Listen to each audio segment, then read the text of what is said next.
Greetings, guitar fans. Scott here from LearnLoveGuitar.com, the online authority for learning and loving to play guitar.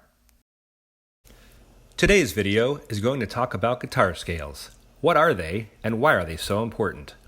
I have to admit, guitar scales are not exactly the most exciting thing about learning to play guitar, but they do play an incredibly important role in providing a foundation for virtually all chords and lead guitar playing. Just about every epic guitar solo you've ever heard is based on a scale. So remember, if it was important to your favorite guitarist, then it should be important to you too. This video will explain the basics of musical scales as they apply to the guitar. And I'll answer the following questions. What is a guitar scale? What is the right way to practice guitar scales? What are the benefits of learning guitar scales? What is the difference between major and minor scales? What is a guitar scale box? What are pentatonic and blues scales? And lastly, what is a movable guitar scale pattern? Let's start at the beginning. Like the rungs of a ladder, a scale is simply a series of musical steps between two musical endpoints. The two endpoints are the same letter note, but in a different octave. If you remember your basic music theory, you'll know that there are 12 notes in an octave. So if we start with a C note, the 12 notes that exist before you arrive at the next C note are as follows. Again, the repeating C note at the top of the ladder is the first note of the next higher octave.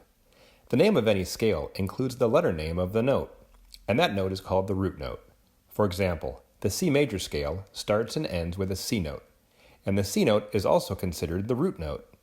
After playing the first lower C note, a guitarist could play every note between the two musical endpoints. And in this example, it would be all of the 12 letters up the scale of the ladder. But that's not particularly musical. Different patterns of notes that do sound musical is what scales are really about.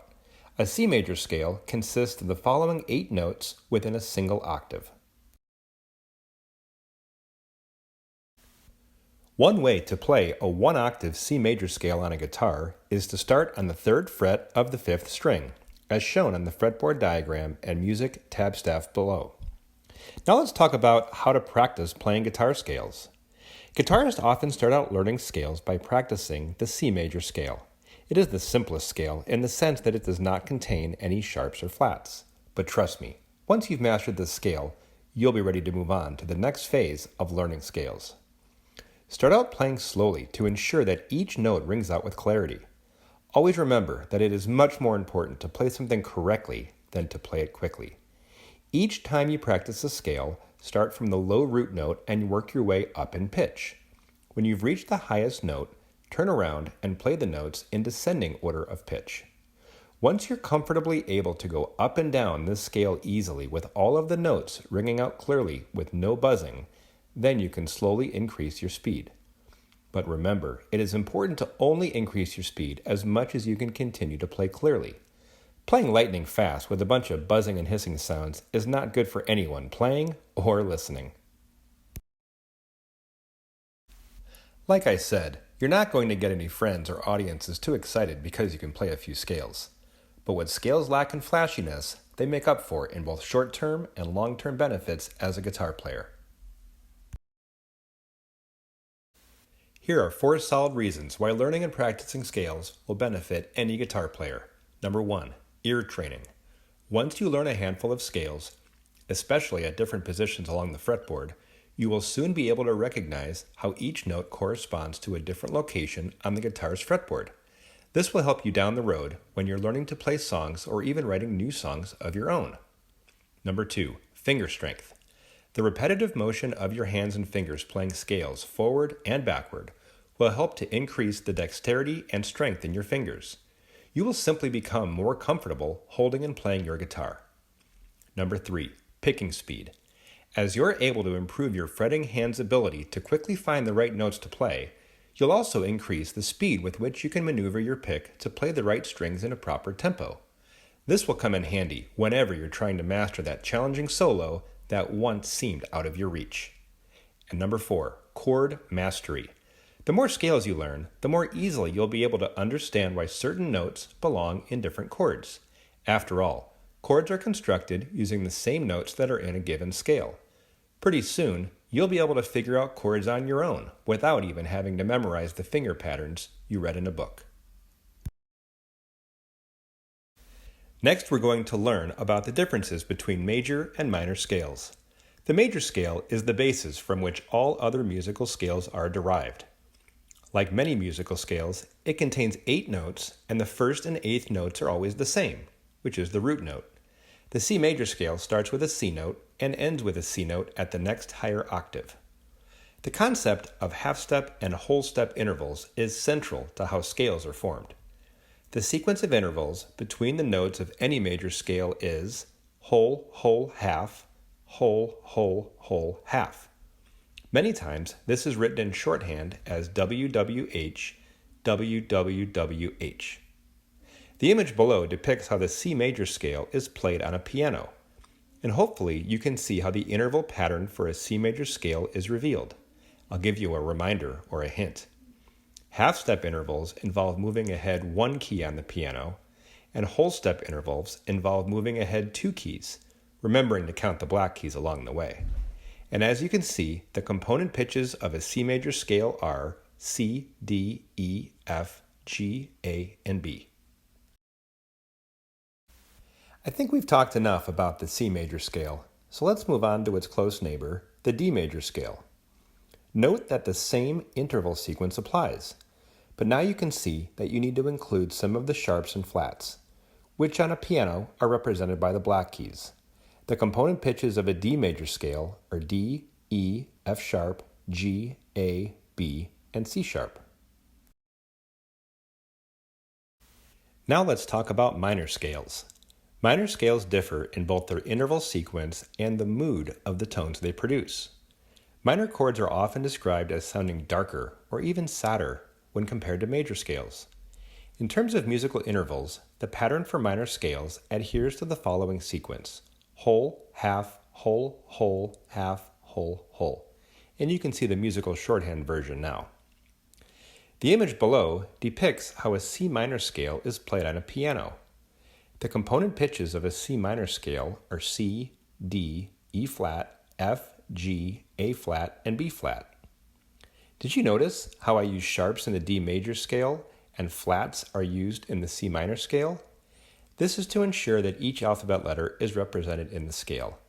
Otherwise, the C minor scale would have multiple versions of the same root note, and that just doesn't make sense to most musicians. Now let's get into the good stuff: guitar scale boxes and chord charts. If you're not familiar with chord charts, take a look at my video that explains how they work and why they're so useful. This is really important, not just for learning how to play chords, but also for learning scales. Chord charts are how guitarists visually show how a bunch of notes should be played on your guitar's fretboard. Like guitar tablature notation, they don't tell you which notes to play, but they tell you where to put your fingers and which strings to play. A single octave C major scale represented in a chord chart format is now shown. In this example, I've also included the names of the notes for reference, and the 2 C notes in blue are meant to highlight the root notes. Now, imagine we wanted to continue playing the scale in both directions. In other words, continue playing the next sequence of notes before or below the first C note, and after or above the last C note. Filling out the rest of the chord chart would now look like this. The image above is a version of what is known as a scale box. Scale boxes are formatted very similarly to chord charts, except they don't usually tell you which fret to play. In other words, the top horizontal line in the image shown, which represents the guitar's nut, is usually shown as a regular horizontal line. The purpose of this is to communicate that guitar scale boxes can be played anywhere along the fretboard. The guitar fretboard has room for 5 different boxes, but for the purpose of this introductory video, I'm only going to focus on the first one. To make matters just a little more complicated, there are unique sets of boxes for both major and minor scales. And believe it or not, there are a lot of professional guitarists who have made a pretty solid living out of just knowing box 1. Let's have a close look at each one. Note that the circles with the letter R inside represent root notes of the scale. Now for the really good stuff, pentatonic and blues scales. While the major and minor scales are pillars of music theory, guitarists have learned to simplify them without taking away any of their musicality. The abridged versions are called pentatonic scales, and if you think that the simplified scale has only 5 notes, you'd be correct. The Latin word penta means 5, like a 5-sided pentagon. The screen now shows scale boxes for box 1 of the major and minor pentatonic scales. While the major pentatonic scale is popular in all kinds of music, it's the minor pentatonic scale that is the foundation of almost all rock and blues lead guitar. And trust me, you can get tons of mileage from knowing this one simple scale. If you only ever learn one scale in your entire guitar life, the minor pentatonic scale is the one to learn. There is one more scale that I must share with you because it has such a history in early rock and roll music and is still extremely popular today.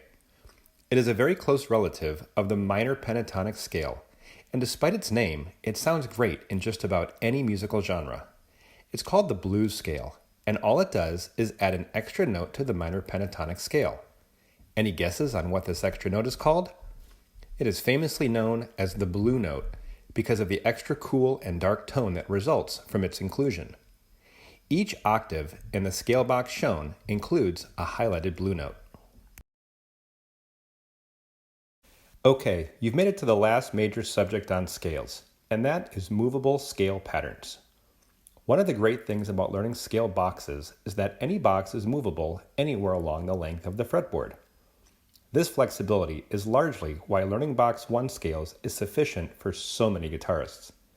Remembering that all scales are named for their root note, you can literally play any scale just by sliding your fretting hand up or down the fretboard, changing the root note, and thereby the name of the scale. And because the first root note that you play on the low E string aligns with the name of the scale, wherever you begin the scale, is what dictates the tonality of that scale.